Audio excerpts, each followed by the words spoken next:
Good evening and thank you for choosing KTAB News. I'm Joni McKinnon. And I'm Bob Bartlett.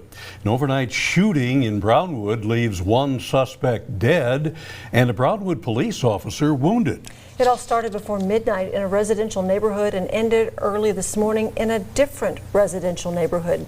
KTAB's Tobin Smith has tonight's top story from Brownwood. Imagine waking up in the middle of the night to this. What is it? Guys, what is it? They're shooting that guy. Those loud cracks you're hearing is the exchange of gunfire between Brownwood police and a suspect identified as 59-year-old Holly Edward Oliver. This Ring doorbell camera footage comes from the home of Christopher Egger, which is located directly in front of where the shootout occurred, and Chris gave us some intense details about what he saw. When they pulled the guy out of the truck, the SWAT team came. They had the little shield up, and then they was yelling at him to get out, but, wasn't no moving.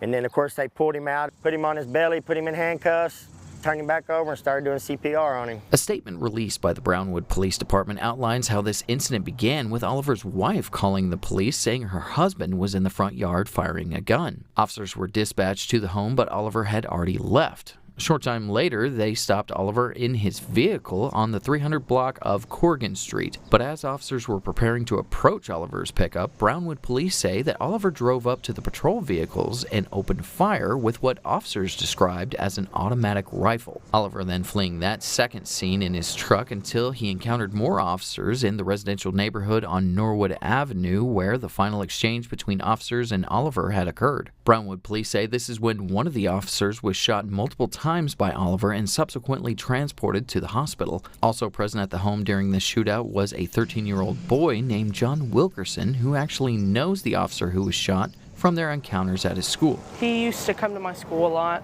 and talk to me. We would kind of talk about comic books, Marvel stuff. I would want to wish him get better soon, and I hope he's all right. As of right now, no motive has been released as to why Oliver took the actions that led to this deadly shooting with officers. For BigCountryHomepage.com, I'm Tobin Smith.